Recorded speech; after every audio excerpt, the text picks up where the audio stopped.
大家好，我今日同大家分享我第一眼見到就印象好深刻、好鍾意嘅世界知名名畫，佢就係蒙娜麗莎啦。佢大約喺1503年至1507年所畫嘅，喺當代藝術大師Leonardo da Vinci 所畫嘅，距離而家已經超過500年啦。蒙娜麗莎好特別㗎，好有代表性，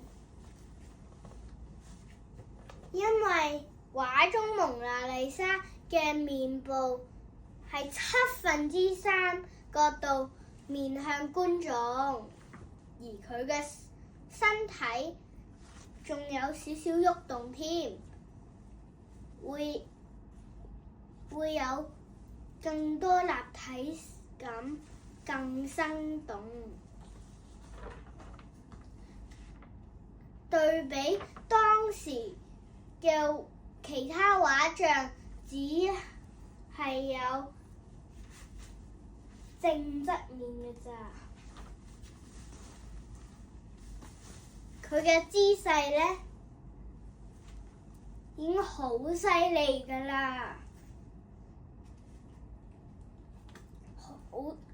好多世人同埋藝術家都稱為神秘的微笑。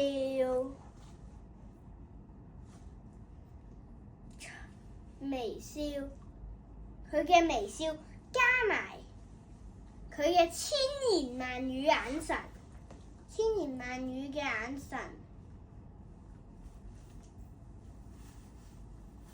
好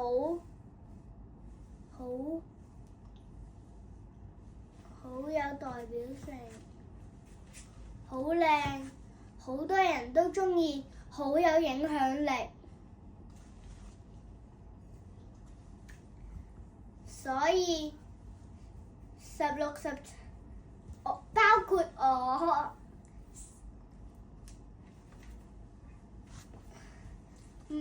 睇下眼都唔想離開啊！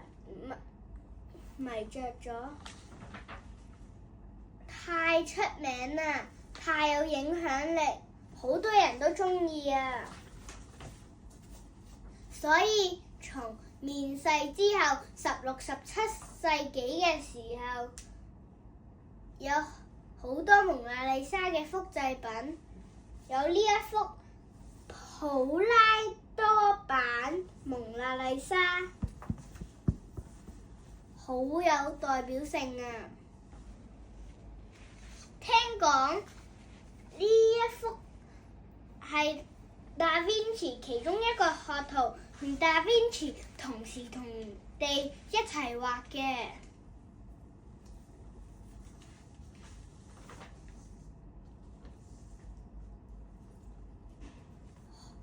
最後21世紀嘅時候，2024年聖誕節嘅時候，有2幅另類嘅絕版，得我有嘅啫。一個係蒙娜小承諾，一個係蒙娜靚媽咪。我好鍾意呢2幅畫㗎，睇下你哋鍾唔鍾意啊？最後，蒙娜麗莎有好多豐富嘅內容，光暗，有佢嘅構圖同埋佢嘅背景光暗線，好多人，仲有好多佢嘅特別內容，你哋可以去探索佢啲內容㗎。我分享到此為止，多謝大家。